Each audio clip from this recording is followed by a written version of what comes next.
check out the tar sands area in the north. About a 5-hour drive. On Highway 63 that they call the Highway of Death. I think that's like a big thing with a lot of us in the north. Like our families work in these projects. There's not a lot of other healthy alternatives. How do they overcome it, or is it just something they have to deal with? Yeah, it's something that you have to deal with. I think you don't really have the option to opt out. What are the big health issues right now? There's respiratory illnesses, pulmonary disease, but then there's also the elevated rates of cancers. And why did you decide to get into this field?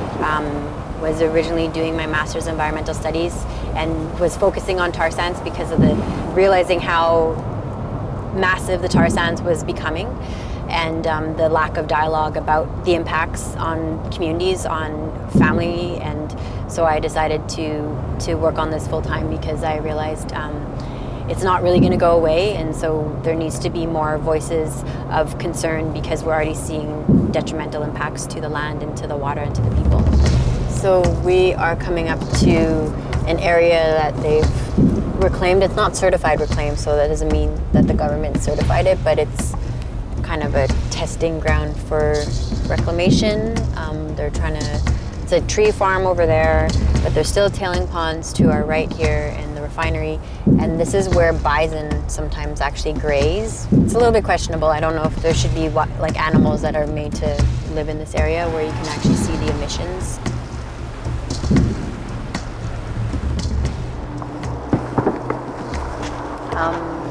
Yeah, so this is one of the tailing ponds that you can see right behind us. It looks like a lake from here, but it's actually just like a slew of chemicals.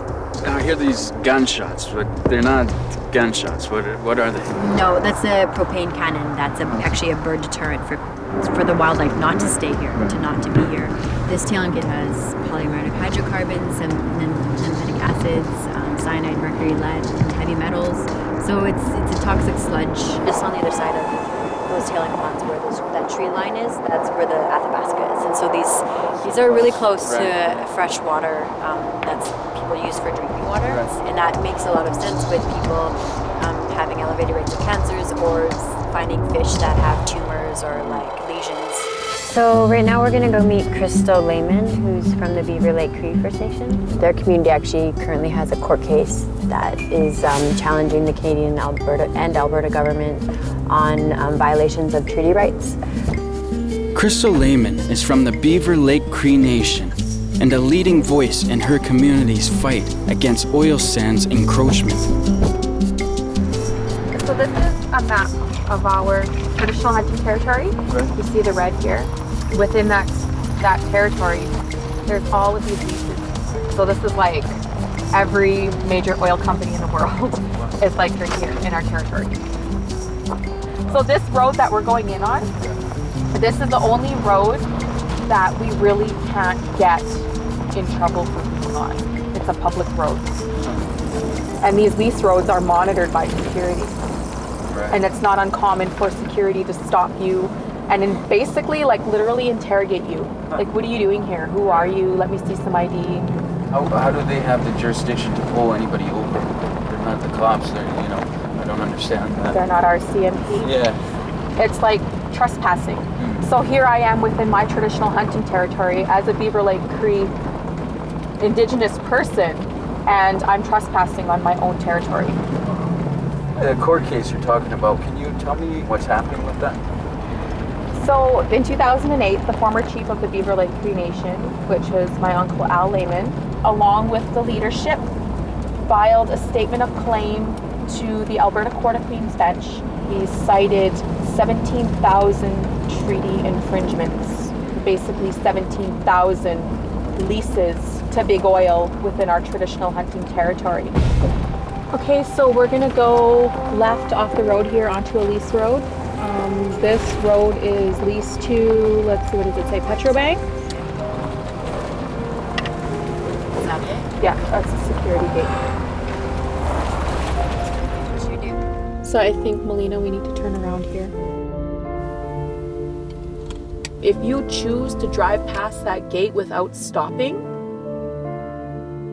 you will be charged with trespassing. RCMP will be called.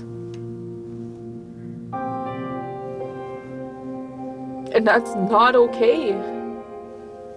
What makes you, feel the feelings that you're feeling right now?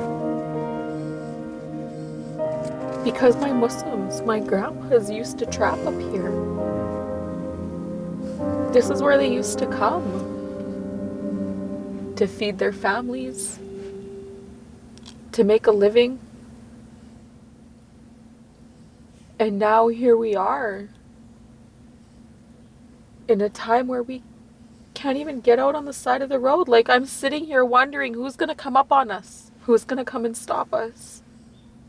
And it's not okay that we can't get out here. We're trespassing on our own land.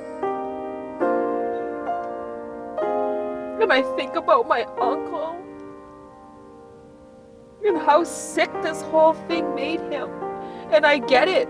I get it now why he was so sick, why he's sick today. And not enough of our leaders feel that obligation they have to their people. And it's not okay that as a teacher, I'm sitting here terrified. Are we going to get stopped? Am I going to get in trouble for being out on my own territory? And this is a reality for us. This isn't pretend.